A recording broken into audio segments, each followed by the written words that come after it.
All right, we're on.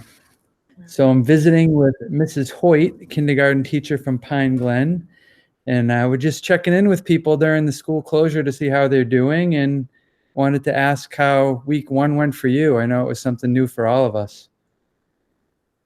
It sure was a very interesting week. I would say that it was a really confusing week, Patrick. I really wasn't sure what was going to be happening, so there were lots of feelings of uncertainty.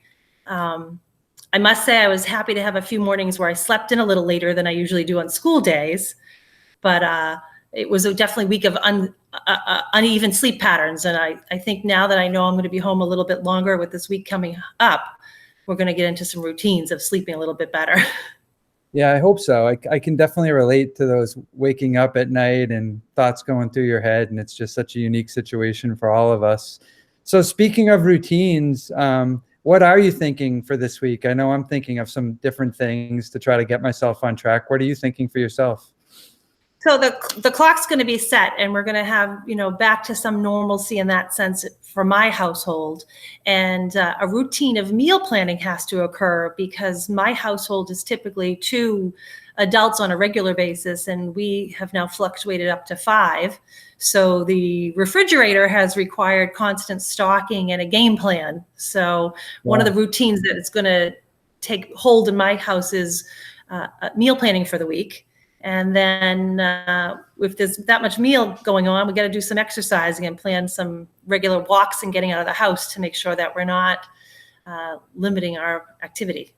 Yeah, that's one thing I heard today, or I read today, was like the 2 most important things are to have a plan to stay active, and also to make sure that you're getting enough rest. So I think it's hard given the situation, but no, I'm glad to hear you're fitting that into your schedule. Yeah. The other hard thing for me personally was the isolation from the people you're used to seeing all the time, like your daily routines totally thrown up in the air, like all those colleagues and kids at work that you interact with. So what did you do to try to stay somewhat connected last week?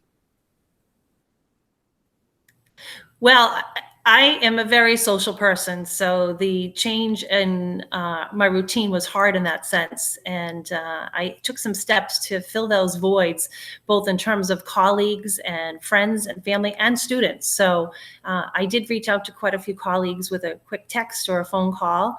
I actually met up with some for some walks, but my students, I miss them terribly. So we worked at getting in touch with one another and have sent out some email messages, have asked them to share some photos of what they've been doing, and late in the week have made some individual contacts. My colleague, Mrs. Parnell, had suggested FaceTime conversations, and she and I both have reached out to students and have had some wonderful phone calls and video interactions as well. Oh, that's great. I know, because we all had this come on us like right out of the blue, like overnight. So to have those personal connections with students taken away, it's such a loss. So that's a great idea, doing the FaceTime calls. Absolutely. So the other thing, I know we're all going to have at least a couple more weeks on our hands, and anything new that you or anybody in your family, like a new learning endeavor that you might be thinking about or starting? Yes. Well, I can tell you a couple of exciting things happening in our household.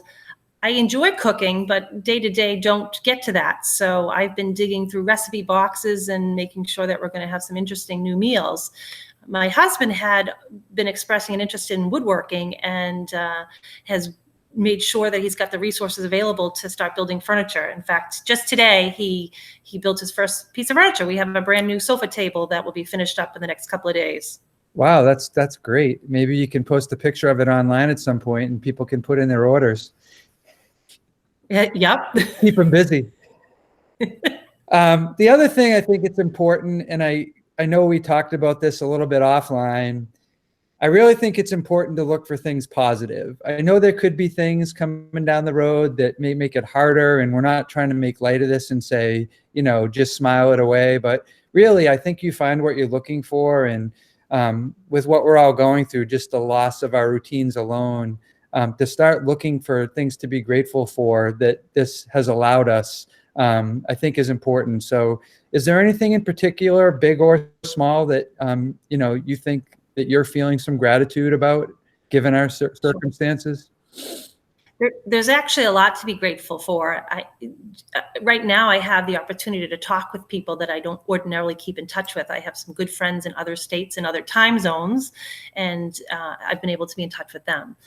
Colleagues have come together and worked together to come up with brainstorming ideas of what we can do to support our students. So just tonight, we're working on pushing something out to our kindergartners, and I'm excited about that because many helped to do that.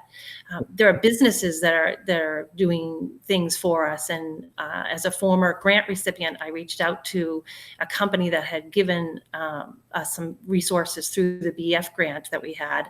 And I called that company and said, I can't access the materials because they're in my school. So they're resending them out so I can support students. So there's a lot of good in our world. Yeah, I agree. And that's a great point. I like what you said. I heard somebody else say today on a video that if there's people that you haven't connected with in a while, like give them a call. Everybody's kind of in the same boat. So it's kind of neat to hear people reaching out that you may not have talked to in a while. So that's another thing people could really take advantage of right now. Agreed. So we're going into week 2, and we're going to look for some better routines and some tighter schedules. That's what I'm hearing you say, and I'm in agreement with that. Anything else? Any last thoughts? I think the important thing is to stay positive and look at the new opportunities. Being home is different for us, but now rather than the regiment of school, anybody could pick up a book and just purely enjoy a good story. Yeah. And that change of fluidity of schedule can be a good thing too, because we're not tied down to changing and moving on to another activity. If you're engrossed in a painting activity, just enjoy it and enjoy that moment of it. Yeah, no, I agree. We're not under that same structure, and we have to move. It's 11 o'clock, so maybe we can enjoy some of that as well. Well, I appreciate you taking the time. I know this is new for both of us, so thanks for being willing to chat, and we'll be checking in with you over the next couple of weeks. Excellent. Thank you. Take care.